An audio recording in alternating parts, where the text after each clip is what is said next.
Assalamualaikum warahmatullahi wabarakatuh. Kenalkan nama saya Muhammad Dani Sofi, NIM saya 15251054. Kami dari kelompok 2 ingin membuat video tutorial untuk membuat web server dari VirtualBox. Oke, langkah pertamanya kita mulai dari mendownload VirtualBox-nya dulu. Nah, ini download, kita download VirtualBox-nya, habis itu download ISO untuk Ubuntu-nya. Nah, kita pilih yang server, itu download itu yang 3 GB. Oke, sudah sedang berjalan. Nah, kalau sudah kita langsung masuk ke VirtualBox-nya dan membuat virtual machine. Dengan cara klik new, ini kita memasukkan nama virtual machine-nya bebas, di sini server namanya. Lalu masukkan ISO-nya. Setelah itu ini username dan password-nya bebas. Ini alokasi RAM. Ini bebas mau 2 GB atau berapapun. CPU-nya 1, 2. Ininya virtual hard disk-nya itu 25 GB. Oke, finish sudah. Kita tunggu booting-nya sampai selesai.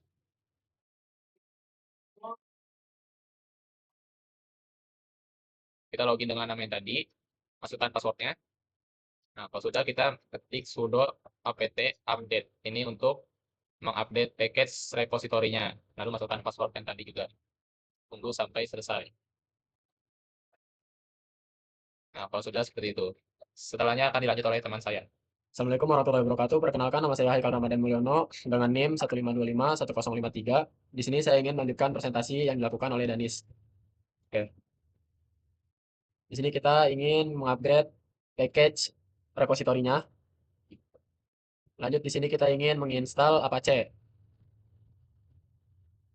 Selanjutnya jika sudah terinstall kita ingin mengecek status Apache tersebut.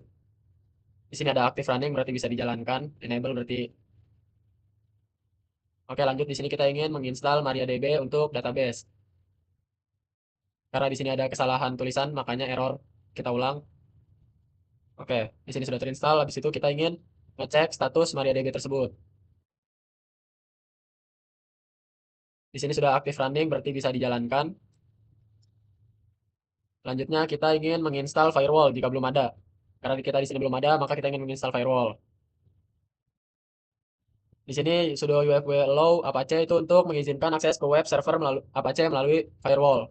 Selanjutnya sudo UFW enable untuk mengaktifkan firewall. Sekian dari saya, akan dilanjutkan oleh selanjutnya. Assalamualaikum warahmatullahi wabarakatuh. Saya Hafid Sirenis dari kelas 15204. Saya akan menjelaskan dari bagian teman saya tadi. Sesuai aja di sini tertulis komen sudo UFW enable. Nah, komen itu untuk mengaktifkan firewall agar berjalan otomatis ya setiap kali sistem dinyalakan atau startup.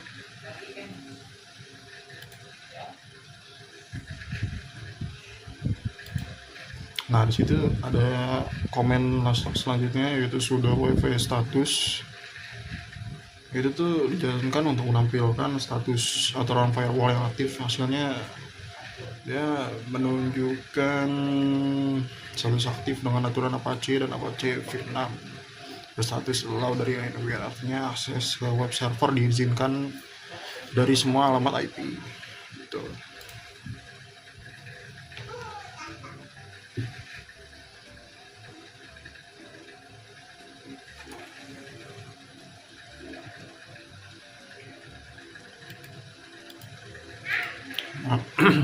Nah, di sini ada pembuatan sertifikat SSL. Nah, tadi komennya udah tertera ya di sini yang ini sudo open SSL. Nih. Ya banyak lah pokoknya. Ini perintah ini tuh buat SSL self sign dengan enkripsi RSA 2048 bit dan masa berlakunya 365 hari. File private key-nya disimpan di etc SSL private Apache key. Nah, sedangkan file sertifikatnya simpan di etc SSL search Apache .crt. Nah, itu tujuannya agar web server dapat melayani koneksi HTTPS yang terenkripsi dan aman.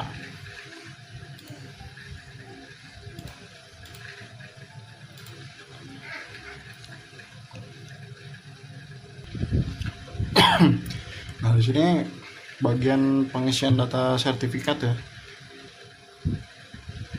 Di sini diminta apa aja nih?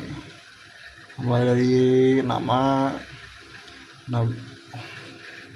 negara ya, itu Indonesia, Jawa Barat, provinsi, lokal servernya itu ada di apa?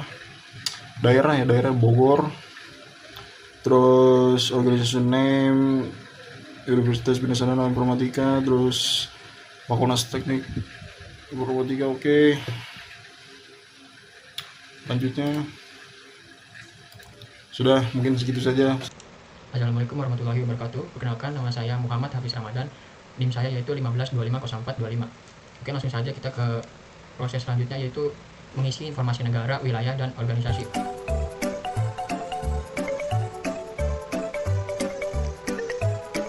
Setelah mengisi semua data tersebut, pada bagian ini file sertifikat keamanan dan kunci privat sudah berhasil dibuat oleh sistem OpenSSL.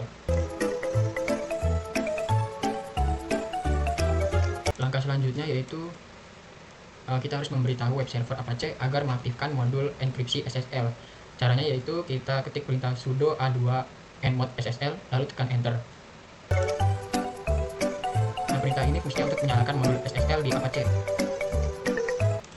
Setelah modulnya aktif, sekarang kita aktifkan konfigurasi untuk jalur websitenya, yaitu ketik perintah sudo a2 nsite default strip SSL lalu tekan enter. Perintah ini gunanya untuk mengaktifkan pengaturan website bawaan yang berjalan di port 443 atau jalur aman HTTPS.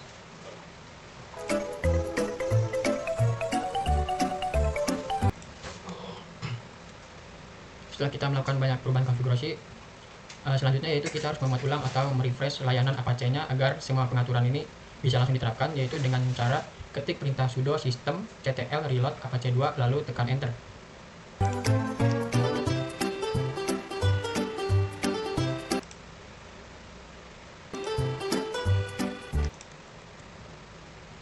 Setelah urusan web server selesai, sekarang kita beralih ke fitur remote server. Kita akan menginstal SSH agar server bisa diremote dari jarak jauh. Caranya ketik perintah sudo apt install OpenSSH strip server strip y lalu tekan enter. Nah, perintah y ini di belakang berfungsi agar sistem langsung menyetujui proses instalasi tanpa bertanya lagi.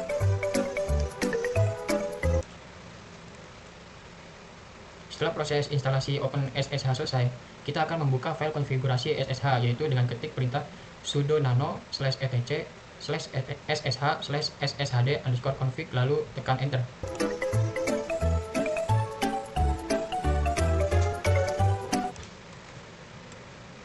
Nah, setelah file terbuka, cari baris yang bertuliskan permit root login no.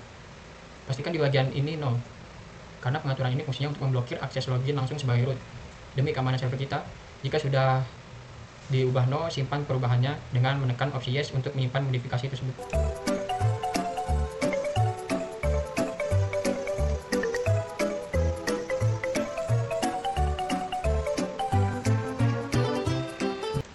Oke, setelah mengubah isi file konfigurasi SSH, kita harus membuat ulang layanannya agar pengaturan baru tadi langsung diterapkan oleh sistem.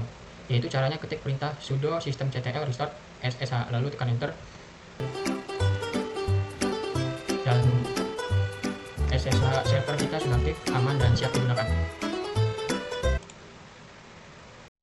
Perkenalkan, nama saya Satria Bagus Arif Wicaksono dari kelas 15.2A.04, ingin melanjutkan step by step yang dijelaskan sebelumnya dengan teman saya. Di sini saya ingin menampilkan isi web yang sudah kita ubah isinya ya, dengan mengetik sudo nano/var/www/html/index.html. Oke, kita tunggu. Nah, ini adalah isi dari web yang sudah kita ubah, sudah kita edit. Jadi nanti pas kita coba di web akan muncul seperti ini. Lanjut.